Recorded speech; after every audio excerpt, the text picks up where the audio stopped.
of reverence or emotional weight.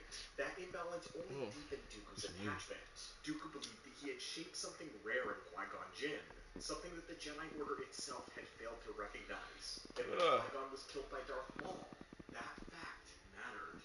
Dooku viewed Maul with great contempt. He was not some rival. Yeah, let's put the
now sell it to me.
Heard that name before. We are pleased you have decided to talk to us.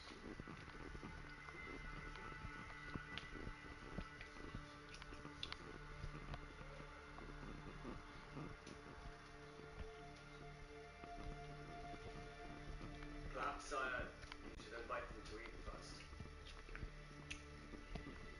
Forgive me. Let us feast together and then talk.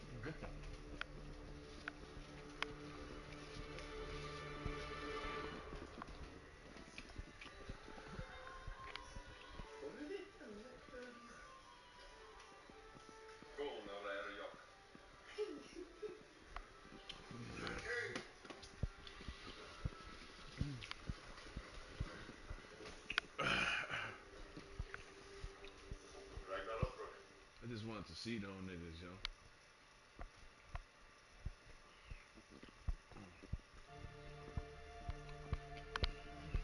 Perhaps, sire, you should invite them to eat first. Forgive me. Let us feast together and then talk.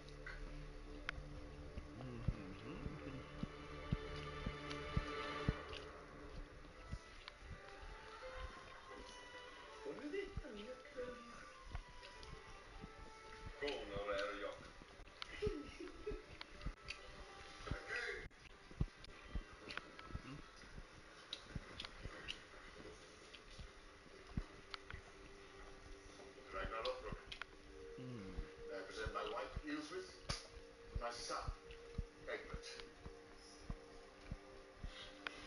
Good. Drink.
Trainers.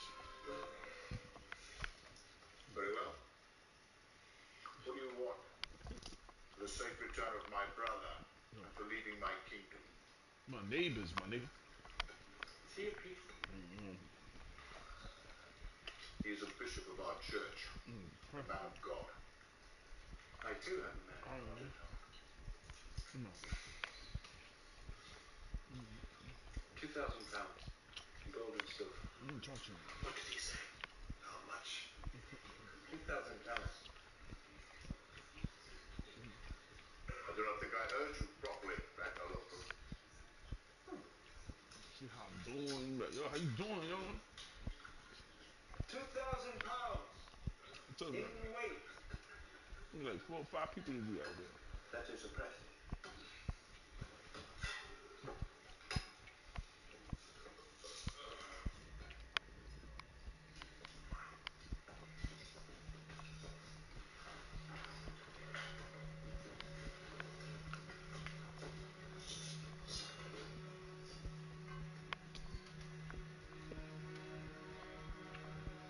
I agree to the terms. Good.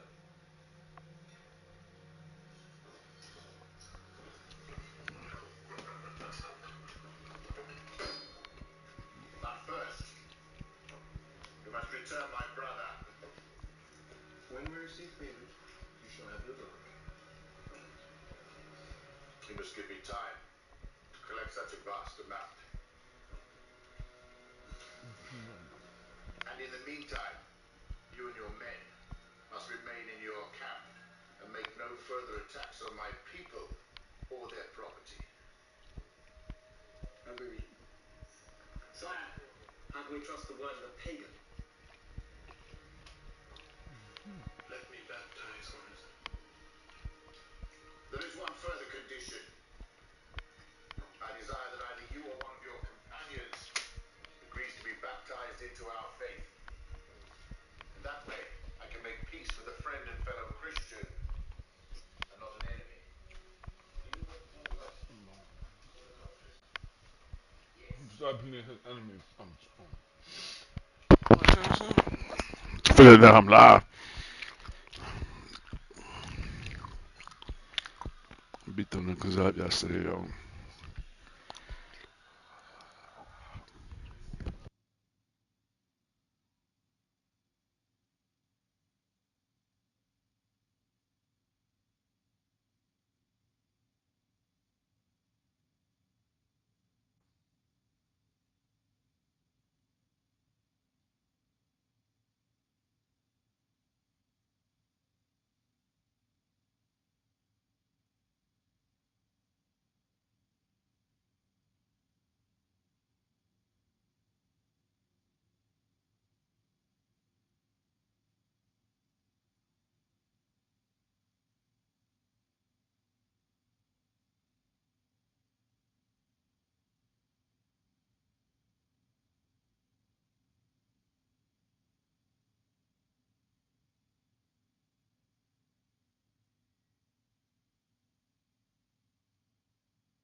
You use a bounty.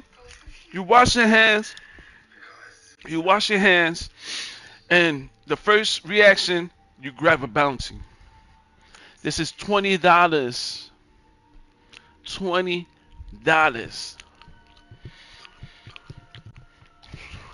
This bounty, I'm gonna use it for 2 weeks.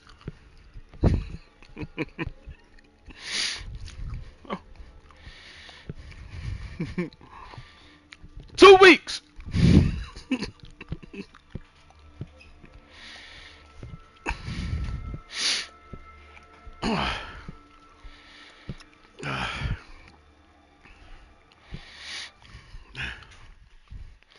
That shit was some fucking good chicken, yo.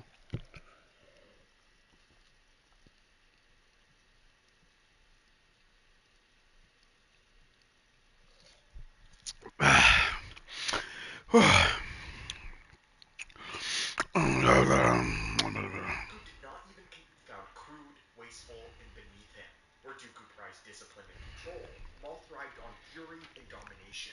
Where Dooku believed Sith should rule with superiority, Maul existed only to destroy in his eyes. And yet, this is where the lore becomes a very interesting. Listen. I hate when this guy speaks about Oh!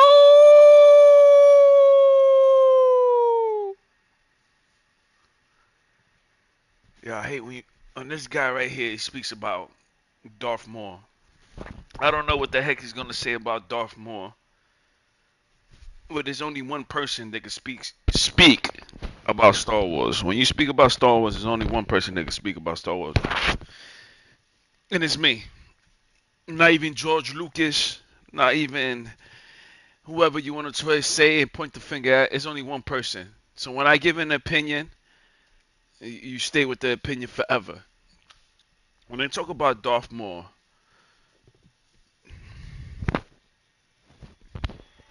as a person, they're talking about respect. You just gotta understand that he's very good at what he does. So when you see Darth Maul, think about seeing the best.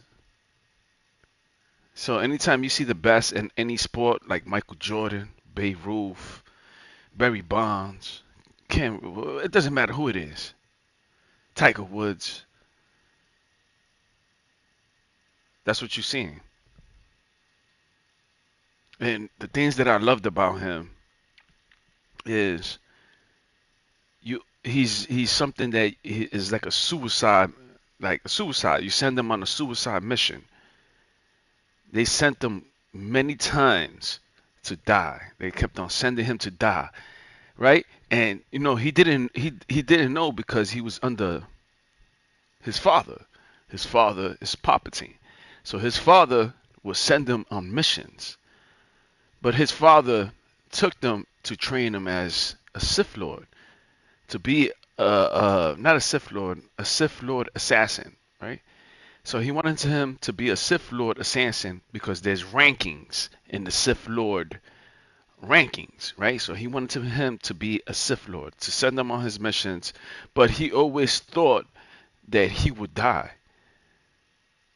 And Darth Maul didn't know that his father was sending him on suicide missions. He didn't see it as a suicide mission. He seen it as easy. This is easy. What are you sending me to? So when you sent me to these missions, right? He thought he would never come back. And he came back, came back, came back, came back, came back all the times. This guy would come and kill 10 Jedi, 7 Jedi, and people wouldn't even know. So there's only few people that are Jedi killers. Everybody loses in history, but nobody remembers the loss. Everybody remembers him coming back. And that's why we love Darth Maul. We don't care what happened to him or whatever, but who he is. And that's the difference between somebody and somebody else that they become a legend because not their losses or wherever they at or what they're doing, but who they are in history. And Darth Maul is the best ever. He's somebody that you send and he's coming back. He used to go, you send him one person versus 3 million people, a 3 million army. That's like you sending him to fight against China, Russia, not an army. Not like Darth Vader. When Darth Vader will go somewhere, he will bring an army. When you send Darth Maul, it's only Darth Maul. There's no troops behind him. There's nothing behind him. When you send Obi-Wan Kenobi, they will have an army behind him. He's by himself. He's the best ever. So my neighbors, they like Obi-Wan Kenobi, right? I love Obi-Wan Kenobi, but he's not the best. He's better than Obi-Wan Kenobi. Like, don't even mention Obi-Wan Kenobi. Enough for him. He's got nothing to do with Star Wars. Now you want to talk about Darth Maul? He's the best ever. You understand? He's like somebody like Muhammad Ali. They would say Muhammad Ali. Oh, you want to say Marvin Hagler? Oh, Tommy Hearns? Oh, you want to say Sugar Ray Leonard? Oh, you want to say Roberto Duran? Well, Darth Maul is in that category. You understand? You want to talk about heavyweight champions, whatever imagination that I'm trying to tell you ranking. Now, you want to talk about Obi-Wan Kenobi? No, he's not in Muhammad Ali, not in Sugar Ray Leonard, Roberto Duran. You know what I'm saying? Benny Leonard. He's not that category. He's just a somebody that beat somebody. You know what I'm saying? It's like you ever seen a heavyweight championship? Somebody like Andy Reese, and you get an upset. Is losing to somebody that's a nobody. You understand? Obi-Wan Kenobi will never be in these people's ranking. He's just somebody. You know what I'm saying? Not like Darth Maul. Darth Maul is somebody different. Darth Maul is a type of person that you will send him versus 3 million. You'll send them into a planet. Because this is Star Wars, and the planet is controlled by every enemy forces. If you come into this planet, we're gonna kill you, right? Another alien race is coming, but when you send Darth Maul, he kills everybody. You understand the ranking that I'm trying to tell you? You understand? Not like you know what I'm saying. So when you see Darth Maul fighting in the movie, understand who you seeing. Don't worry about what happens to him. Psh, that's nothing. But understand greatness. It's like seeing Mike Tyson. When you see Mike Tyson fighting 60 years old, look at that. Enjoy it. You know what I'm saying? When he fought Jake Roberts, I don't care about Jake Roberts beating him. Psh, I don't care if Jake Roberts, whoever, I don't care who he fights. I don't care if he fights Jake Roberts, uh, uh, a bum. I don't care who. It's understanding what you're watching. Like, really watch him. You understand what I'm saying? So when you deal with Darth Maul, understand who he is. Do you understand? Interesting, because as the Clone Wars progress, and as Dooku himself grew deeper in his understanding of the dark side, something unexpected occurs. Dooku's view of Darth Maul changed, not suddenly, but deliberately, in a way that speaks volumes about who Dooku truly was beneath the title of a Lord of the Sith. By the end of this analysis, it's clear that Dooku no longer held a begrudging respect for Maul. He held a legitimate one, and that Let me tell you realization something. was quiet, restrained. Now let me tell you something about Count Dooku. Count Dooku is one of the best ever. It's one of the best ever. You know what I'm saying? Just remember that. So when you hear Count Dooku, he's the best ever. Better than he's better than but they're not all better than XR Khan. XR Khan is the best fighter of all time. Kula Drone, all these people that fought, you know what I'm saying? It's X Khan. He's the best ever. So this is what it's about. Nigga, don't pay attention to those people. So that's what it's about. Man, my stomach is fucking full. I can't even move. I gotta wait for these people to do what they gotta do. So anyway, you know what I'm saying? So when you see XR Khan, he's the best of the best. There's another one over there. Mm-hmm. It's alright, yo. It's alright, nigga. That doesn't bother. Yo, but XR Khan, he's the best ever, yo. Hey, he's dope. I wish I was XR Khan. He's dope.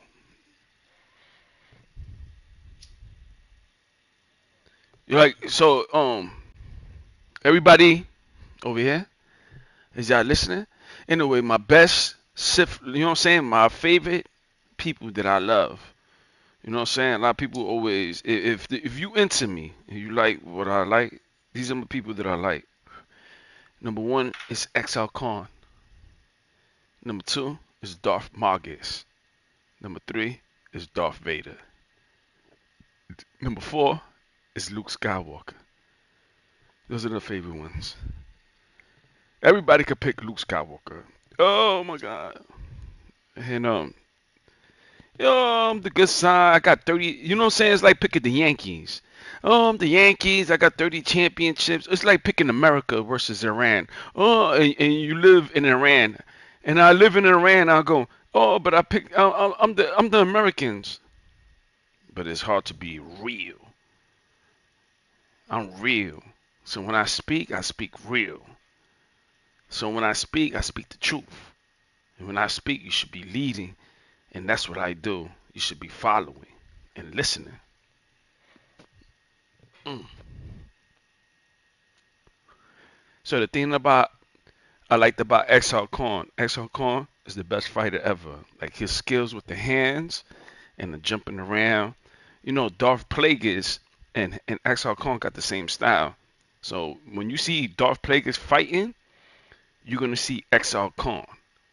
They're supposed to show Darth Plagueis in the movie. He's supposed to be the he's trying to get because he was trying to do something, and these people were like everybody like missed it out. What he's trying to do is trying to bring up a certain bloodline together, and then when those he's bringing the Palpatine bloodline, and he's bringing his bloodline. His bloodline, Darth Plagueis, is the Skywalker family. Palpatine is the Palpatine. So he brought both of them together. He tried to do something that he learned from a certain planet. What the acolyte was trying to teach us is what Plagueis was learning from other planets and what he was doing, taking certain informations from these certain planets of how to live forever. So fast forward to the future, he's still alive, but now Palpatine's gone. As Palpatine's gone because Luke Skywalker defeated him and destroyed all the clones and he destroyed his spirit. They fought one on one, and Luke Skywalker's spirit defeated him. So Palpatine's gone. So Plagueis' plan is now fucked up. He got to go back and do what he got to do now. He got to wait to look for a certain kid, like a baby or a grandkid, or you know what I'm saying. So it's supposed to be like in the future is Rey Skywalker, and Rey Skywalker had sex with Ben Solo, Kylo Ren. So they had sex, and they had a baby. So that baby is very special. And Rey Skywalker is gonna have two kids. She's gonna have twins, and one of the twins is gonna start learning the laws of Darth Plagueis, and he's gonna meet Darth Plagueis, and Darth Plagueis' finally he's gonna have the body that he always needed because Darth Plagueis is already getting old, and he can't transfer his, you know what I'm saying? Palpatine's gone, so he needed Palpatine's blood, and he got the Skywalker blood. They became together. Now the one, and that's the baby that he needs. He just needs one, and he's gonna transfer it in there. And once he gets in that body, he just got to take care of it, and they live forever. You know what I mean? And then he does it again because he's doing something that he learned from a certain planet and certain people that he learned from. Remember, Darth Plagueis is all over the galaxy. Darth Plagueis is rich. He's like the richest. He controls the dollar. He controls the dollar. It's like watching the United States right now. So what you see from the United States is what Darth Plagueis is. He controls the dollar. He controls the government. He controls the internet. He controls wars. He controls everything. He controls knowledge. So he can found that knowledge. You know what I mean? And he took that knowledge. Now he just got to end it. So that, you know, Plagueis is one of them because he's still alive. He's the longest living Sith ever. You know what I mean? To live. He like nobody's seen them. So his greatest, you know, strength of Darth Plagueis is like they never seen them. Like you never heard of him. Like you only hear stories of him. You only hear, but you never get to see him. You never like when you see him. You like you seen Palpatine, you seen Darth Vader, you see Obi-Wan Kenobi, but you only hear the stories. And that was his greatest power, like to always non-exist. He exists in front of you, but he's not existing. You know what I mean? So he's always there, but he's not there. But all you're gonna hear is stories of who he is and how he's watching everybody. And that's why a lot of people, you know what I'm saying? That's why it goes back to that to the movie Ben Solo. Ben Solo was telling everybody that the supreme leader is always watching. You know what I mean? And he's not talking about Palpatine. He's talking about who controls Palpatine. Palpatine, they only show you Palpatine controlling what he's seeing and what he's growing and what he's trying to manipulate while the next person is watching and making sure that Palpatine, once that Palpatine is gone, but he still accomplished what he wanted. He wanted uh, uh, more kids, and for that kid to get to that kid, and now that kid is gonna have two kids. It's gonna be a boy and a girl, and one of them is gonna fall, and it's gonna finally get into that. You know what I'm saying? That's what they do. They transfer these souls. So Plagueis is one of the best ever. The next best ever is this dumb. There's more. You know what I'm saying? A Nagasaga. You know what I mean? There's more. There's a lot of them. You know what I'm saying? Death Nihilus. I like Death Nihilus. He's good. You know what I'm saying? There's a whole bunch of them. You know, Darth Bane, all of them. So, but those are my favorite. XL Khan. You know, he's my favorite one. He's my favorite superhero, XL Khan. Because, you know what I'm saying? Darth Plagueis and XL Khan fight the same. They got the big sticks. They got that shit from the Japanese, the Chinese, the monks. You know, that long stick. Psh. So the long stick is the best weapon. So that's why they got it double bladed. You know what I'm saying? So you double bladed, but it's a jab. You know, boxing, jab is the best weapon. In fighting, jab with your feet and jab with your punch is the best weapon.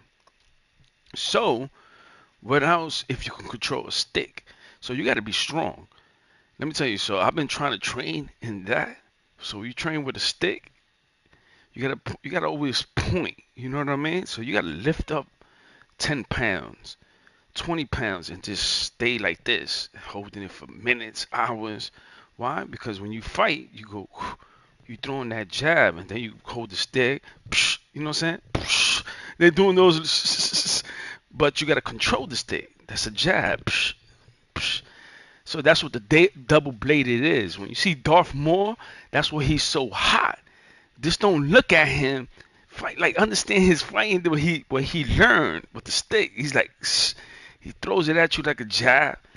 Hold on, and that's what Darth Plagueis does. It's the same thing. He got his staff and throwing jabs. You gotta be strong in those. Look at that shit. You gotta hold it up. So all that shit, and just hold it. Come back. Pop, pop, pop. You gotta be strong in that stick to control a staff because there's a certain style, and that's the best style it is. So that's why I like Darth Plagueis and Darth Maul. Darth Maul? No, Darth Maul too. And what's the other XL Khan because they fight with the double bladed and they fight with the stick style. The stick style is the best style because why? Again, it's the jab of fighting. So you could jab with a, psh, you know what I'm saying? Psh, you know what I'm saying? Psh, psh, hold and come back with the, you know what I'm saying? Certain things like that. You understand what I'm saying? Only if you fight, you know, understand what I'm saying. When you box, they like throwing jab. Because jab controls, all right? You could do certain things, but most people, a jab is because they scared. They panic. They panicking, they scared, so they doing jabs. So they stay away from me. But that's what it is. It's a defense. Stay away. Stay away. Stay away. Stay a certain style. Pow, then you come back with the pow. And then stay away. Stay away. Stay away. Fake, fake. Stay away. Fake, fake. Pow. You know what I'm saying? So, basically, that's why they're my favorite fighters because I love that style. You know what I'm saying? Let's look up XL Khan. I don't even know how to spell his name. Oh, and I like Darth Marcus. Darth Marcus is another good fighter. You know the Jedi's and the Sith. The Jedi's they got good fighters, but they're not like the Sith. The Sith are better. All Sith are better than the Jedi's. So when people talk about Star Wars, don't talk about Obi-Wan Kenobi because he's a nobody. Obi-Wan Kenobi doesn't exist. Now you want to talk about the best fighters of all time?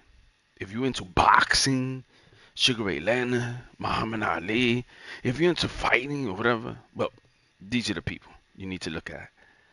These are the best. Darth Maul, XL Khan, Darth Plagueis, Nick. You know what I'm saying? There's more. There's another. I gotta find them. I'm not gonna say it and not and lie to you. I'm gonna say all Sith Lords because all Sith Lords, most of them, some of them fight and some of them they so powerful they don't fight. You know what I'm saying? You got people who fight and people who don't fight. Like they'll fuck you up because they stronger than fighting. You know what I'm saying? Like they so powerful. But XL Khan's the best.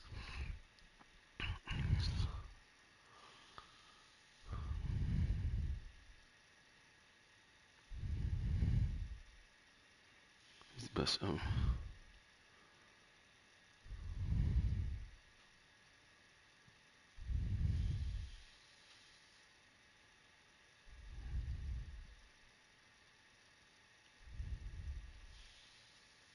there have been individuals who have terrified the Jedi Order over the course of Star Wars history, there was one lightsaber, a weapon in fact, that chilled them to their core. But why was this? Why was a single saber enough to drive nearly the whole Order into an intense fear of the person that wielded it? And what exactly did this single lightsaber symbolize? This lightsaber would be something that would be passed down through the generations of Jedi as an evil Sith artifact. Something that the Jedi Order would even quarantine, and that only Jedi Council members were ever allowed to see or even hold. But why did the Jedi Order have such an intense, long-lasting fear of this lightsaber? And who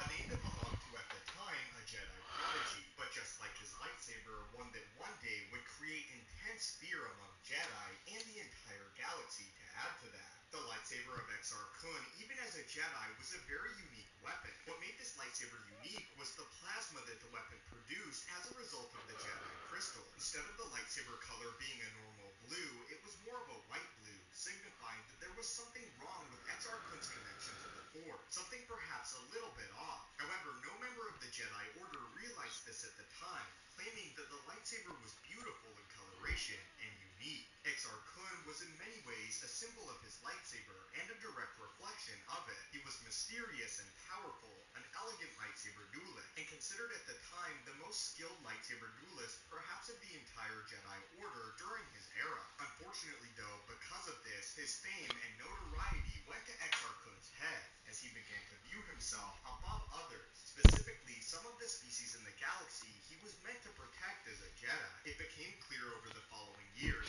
that Well, moms don't know I'm trying to hate on.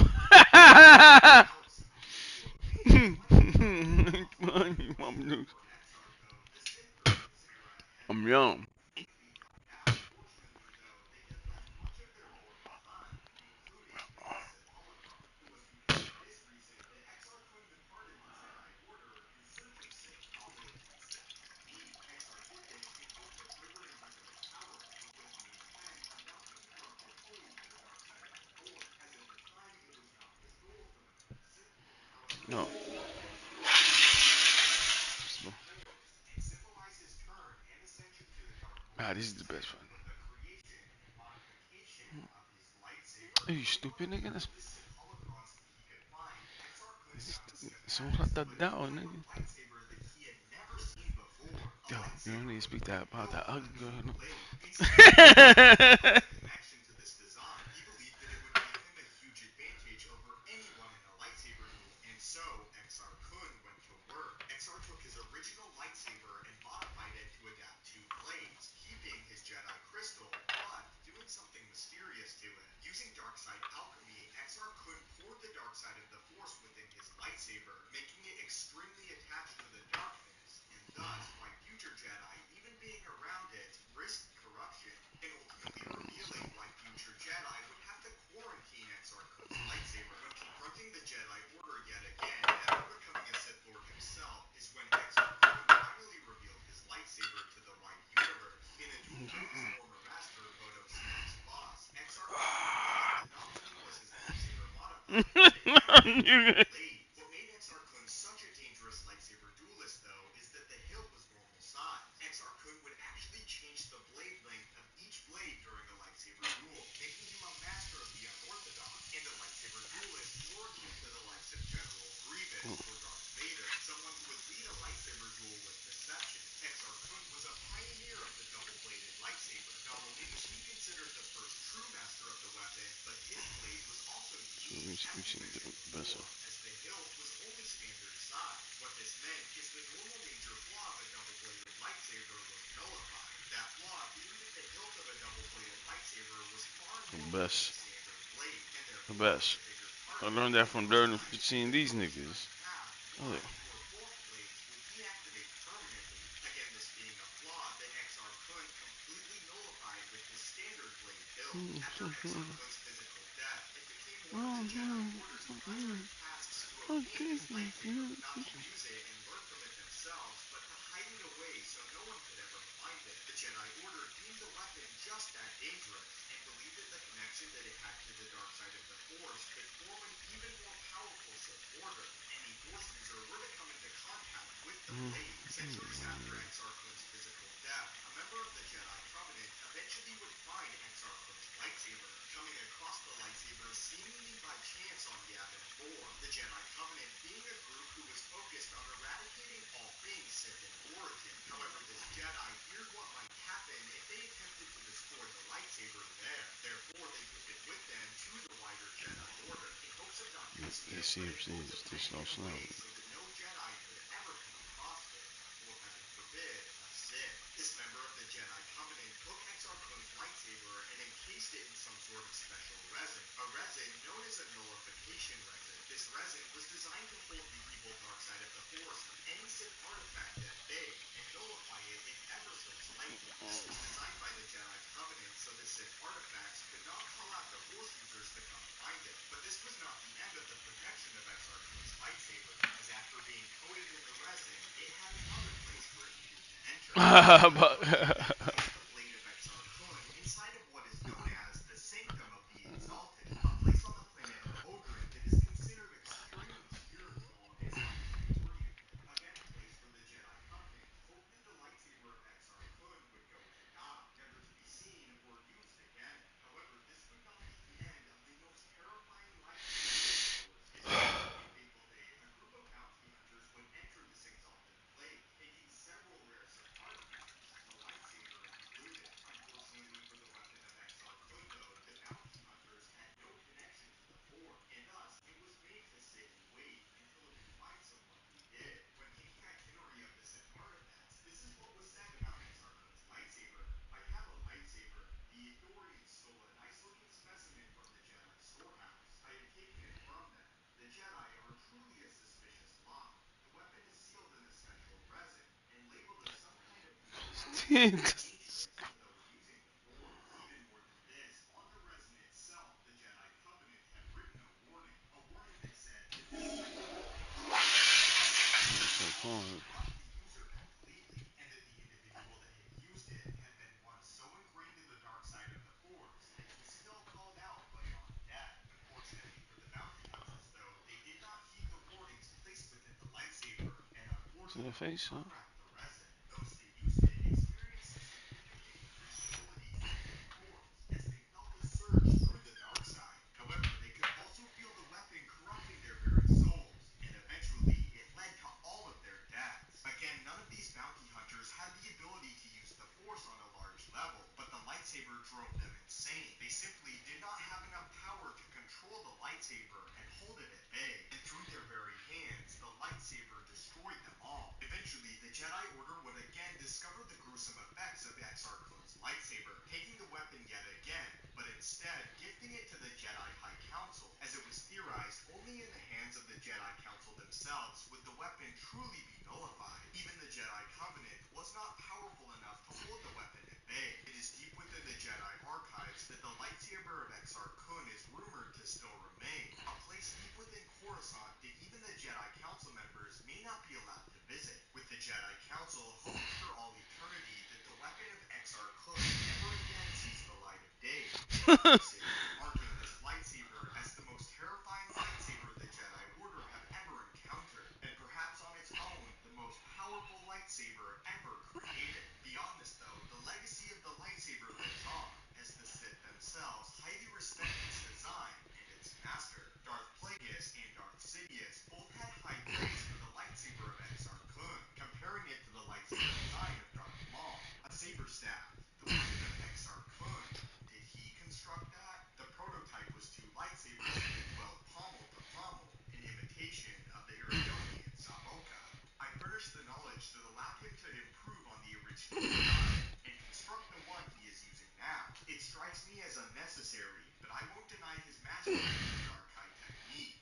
Nyman, the Terras Kaze, will never substitute for Dooley Monk, but I appreciate that you have trained him as a fighter rather than a true apprentice. This little exchange between Darth Plagueis and Darth Sidious, where Plagueis was amazed that Darth Maul had created a weapon similar to that of Exar Kun, signifying his deep respect for the Sith Lord Exar. But that was the story of the most powerful and most feared lightsaber in Star Wars history, and how, even beyond the physical death of its master, the power of the lightsaber remained, permeating throughout the galaxy, and why this is one of the most feared items that the Jedi Order currently possess. Its ultimate fate, a complete mystery. But leave your own thoughts on this story in the comments down below. And did you know the legacy of the lightsaber of Exar Kun and its huge implications on the Star Wars mythos, including what eventually happened to it being gifted to the Jedi High Council, and only the High Council? As always, my friends, thank you guys so much for watching. May the Force be with you, and have a great day. Before you go, like I was saying, you know what I'm saying? When I teach you about Star Wars, you learn and you listen. When I say that Obi-Wan Kenobi is not a good fighter, Obi-Wan's not a good fighter. Don't talk about him no more. Don't talk about him. Don't bring him up. These are the people that you need to look at. You want to see Superman? You want to know who's Superman? Exar Khan. When you see Superman, you see the century. and you see, uh, what's that show? My Boys that he's running around. I don't even know his name. So when you see Superman, and you see the other one that I mentioned, Luke Skywalker, and you mention anybody, Muhammad Ali, when you mention the best of the best, the one above all, you talk about Uksar Khan. Anybody, Palpatine, Darth Plagueis, whatever you want to talk about, you talk about Exar Khan, the best ever, the one above all. Look at the muscles. Look at the one, two, three, four. Look at the five, six, seven, eight,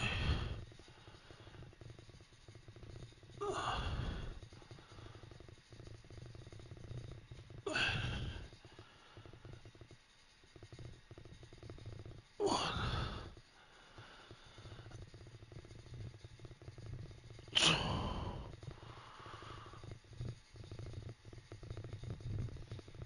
You see that?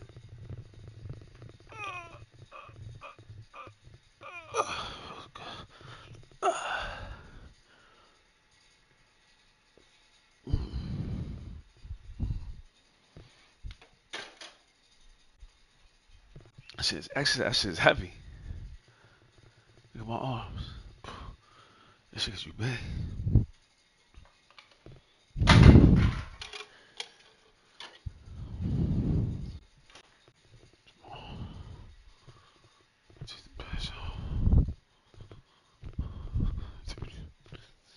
Nah, you don't listen. Nah, you don't listen. You're a cowboy. She's a cowboy, y'all. She don't get it. Listen, guys. She's a cowboy. She don't. You know what I'm saying? She a rookie.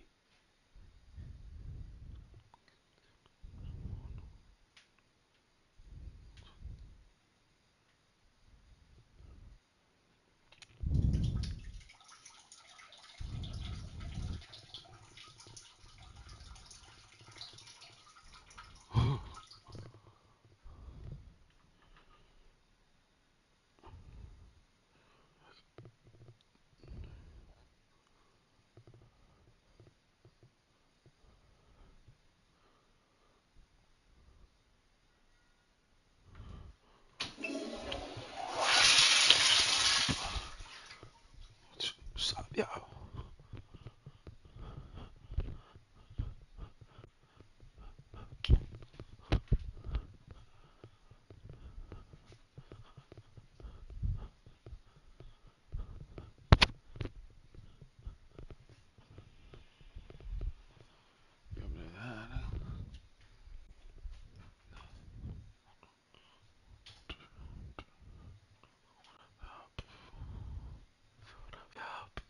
Huh?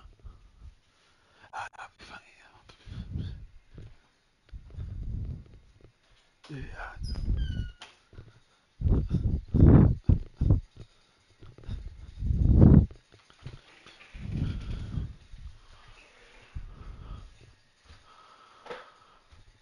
Woo! Hello.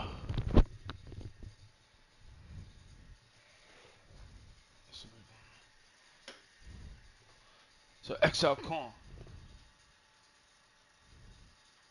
what I'm saying?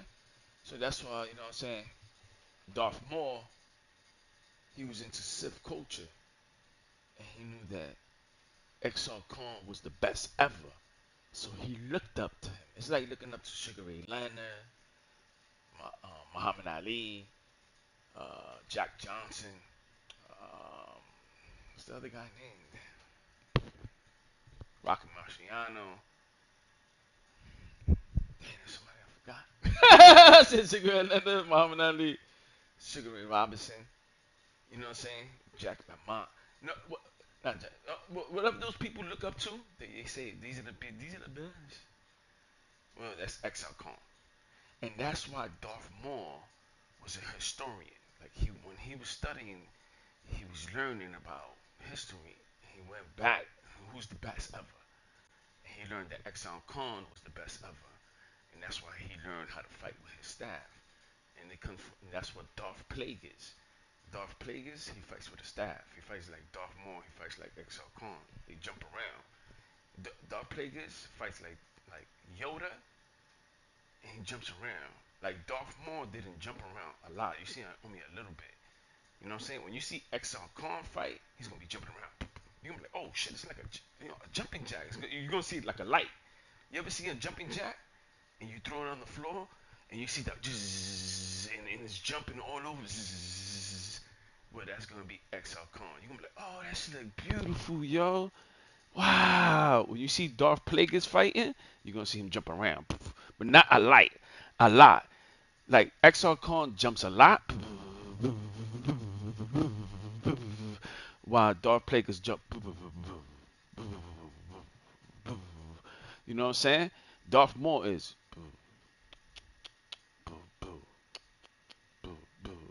Darth Plagueis is.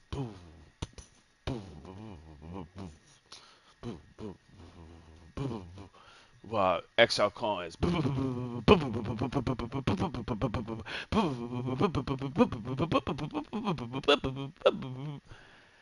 know what I'm saying? So that's the difference between all three of them. You can have that style, but doesn't mean that this guy is in a different level. So that's why I like always hearing his stories, yo. You know what I'm saying? Let's see, Why didn't the Sith Lord Exar Kun use a red blade, and why was his lightsaber so powerful? The Crimson Blade has long been synonymous with the Sith, it being a deeply held tradition for many millennia. However, there were some notable exceptions to this. As we explored in my last video, Darth Revan used purple and red blades, symbolizing his duality between the light and the dark, and lack of affiliation with either the Jedi or Sith. Revan was not the only Sith Lord to use a different color to the traditional red. In fact, Exar Kun never used a red lightsaber, but for completely different reasons than Revan. Exar Kun wielded a double-bladed blue-white lightsaber that was similar in coloration to his Jedi blade. However, this saber wasn't simply the blade he used when he was a Jedi, and it is, in my opinion, one of the most fascinating lightsabers to ever exist. Exar had made several dark side alterations to the blade, using the teachings of the ancient Sith. The most notable alteration was the addition of another emitter, with both blades being capable of adjusting in length. This allowed Exar Kun to have an incredibly unorthodox lightsaber style, defeating many opponents by catching them off guard. However, this was not the only addition he made to the saber. Exar imbued the Kyber crystal with the dark side, drastically increasing the intensity of the blade. It could cut through almost anything with ease, even force-imbued blades. Despite not being red, Exar's blade was considered one of the most prominent dark-side objects in the galaxy, and was known to emit an aura of dark-side energies, which caused his Jedi opponents to become uneasy and fearful. Its dark-side capabilities were so immense that the Jedi Council deemed that it must be put in deep quarantine after the demise of Exar Kun. Jedi who got too close to it noticed an allure to the dark side, while dark side wielders experienced an amplification of their powers while in its presence. The reason as to why this blade is not red is twofold. First, Exar Kun lived 1,000 years after Naga Sadow, the last great Sith Lord. Exar was a power-hungry Jedi, hoping to remake the Sith who were presumed to be vanquished from the galaxy. Quite simply, he was never made aware of the loose tradition of red lightsabers when learning about the Sith. Second, the Sith tradition of using a red blade was not so heavily ingrained at this time. In fact, many ancient Sith refused to use a lightsaber at all. The last known Sith Lord before Exar Kun, Naga Sadow, Exo had Khan preferred to use of a the Pretender. force-imbued Sith sword, He was like the laced Sith with Pretender poison. because he was like he was. These ancient Sith believed that a traditional sword allowed for a stronger connection to the dark side, due to the greater pain it inflicted upon their enemies. The complete replacement of Sith swords with red lightsabers took place under the leadership of Vitian Say in a bid to strengthen his new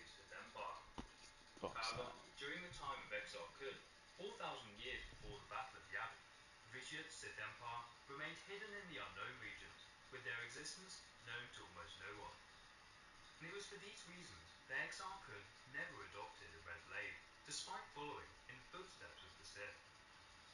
Although others after him, such as Darth Maul, Darth Krayt, and Darth Revan, all utilized different colored blades, all also owned a red blade, with Exar Kun and his